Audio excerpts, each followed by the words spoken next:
A newly leaked draft of a proposed 2025 Trump administration deportation plan has one nation singled out with chilling specificity: Jamaica. While the policy framework is broad, the data and enforcement priorities suggest the Jamaican community is not just on the list, it may be the primary target.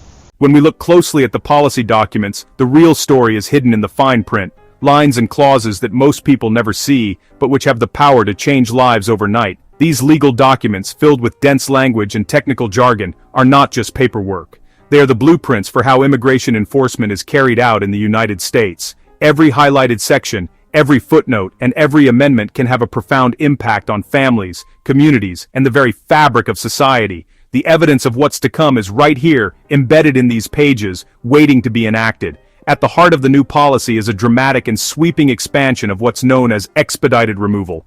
This is not just a minor adjustment or a bureaucratic tweak, it's a fundamental shift in how the government handles immigration enforcement.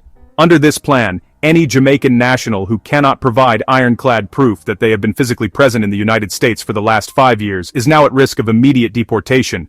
This means that, without warning, people who have built their lives here, who have worked, paid taxes, raised families, and contributed to their communities, could be detained and removed from the country with little to no opportunity to defend themselves in court. The process is swift, often taking place without a hearing before an immigration judge, and it leaves little room for appeals or reconsideration.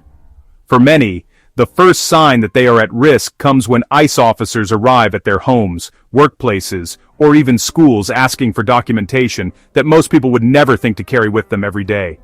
The exterior of immigration court buildings, once a place where people could hope for due process, now stands as a symbol of a system that is moving faster and with less oversight than ever before. Families wait anxiously outside, hoping for news, while inside, the machinery of expedited removal grinds on. The consequences of this policy are far-reaching and deeply personal. For thousands of long-term residents, many of whom have lived in the United States for decades, the new rules create an almost impossible burden of proof. Imagine being asked to provide continuous, unbroken evidence of your physical presence in the country for the past 5 years. For most people, this would mean producing old leases, utility bills, pay stubs, school records, and other documents that may have been lost, destroyed, or never existed in the first place.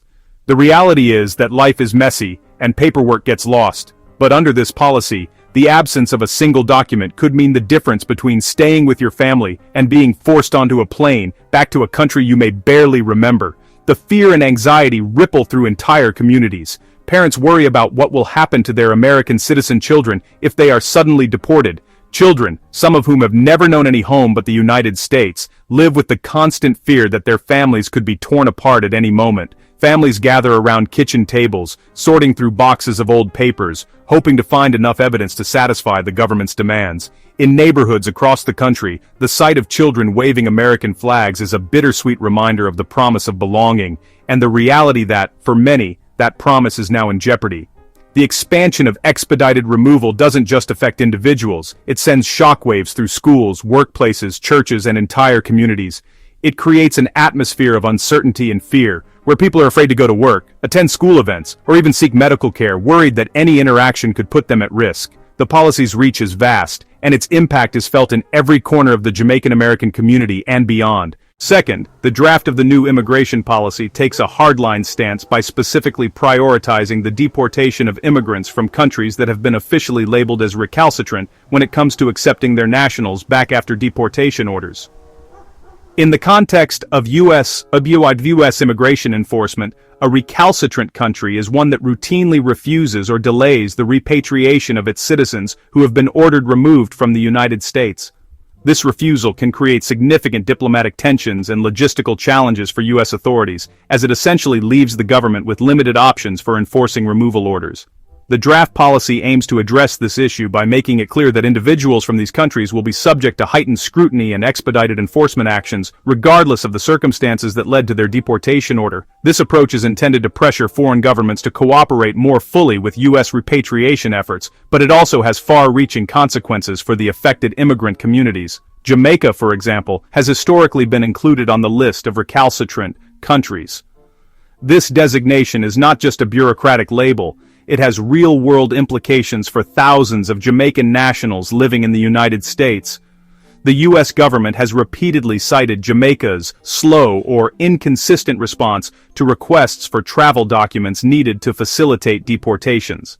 As a result, Jamaican citizens who are subject to removal orders often find themselves in a state of limbo, detained for extended periods, while the U.S. negotiates with Jamaican authorities. The draft policy's renewed focus on recalcitrant countries means that Jamaicans, even those with deep roots in American communities, are now at the forefront of ICE's enforcement priorities. This prioritization translates into more frequent and aggressive enforcement actions targeting Jamaican nationals.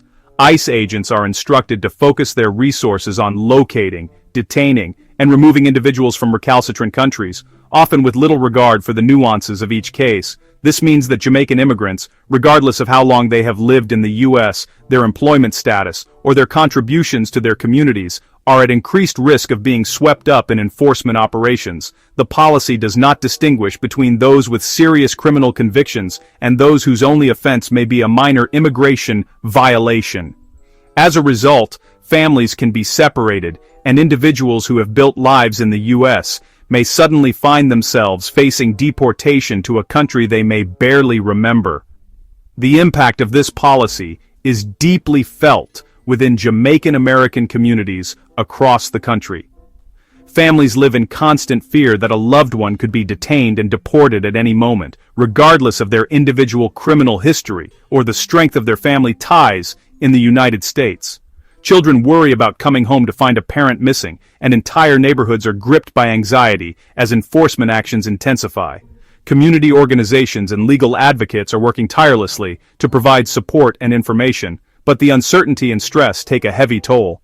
For many, the label of recalcitrant country is more than just a diplomatic term. It is a source of daily fear and disruption, reshaping the lives of immigrants and their families in profound ways. Third, and perhaps most tellingly, the plan seeks to resurrect the controversial public charge rule, and not just for future applicants, but with a sweeping retroactive force that could reach back years into the lives of immigrants who have already made the United States their home.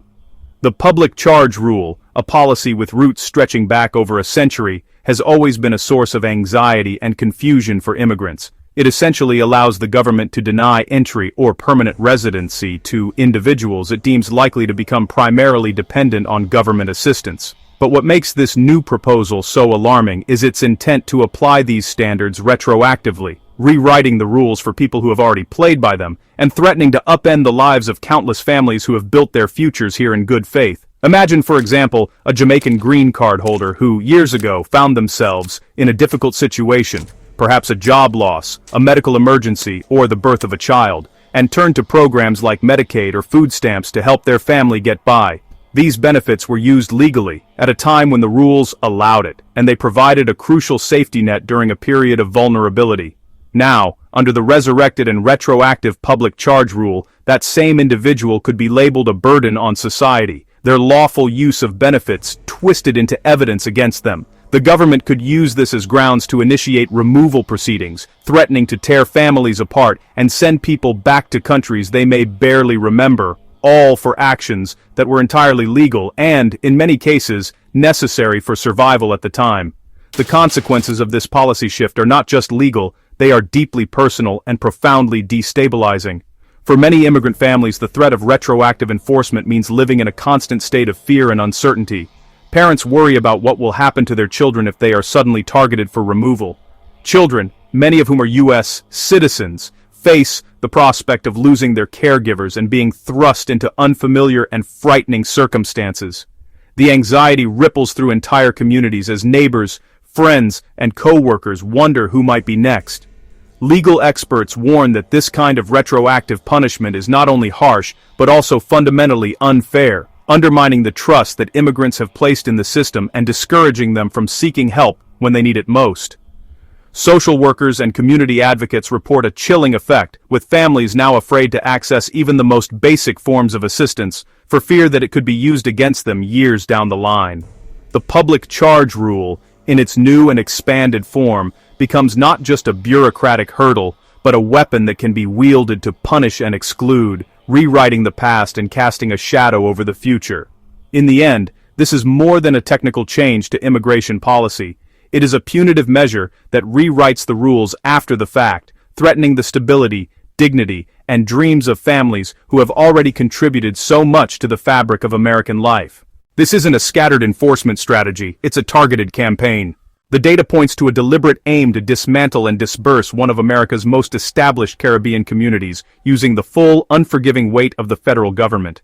To navigate this complex and ever-changing landscape, you need the most current and reliable information. Hit that subscribe button and ring the notification bell so you never miss our essential guides and updates.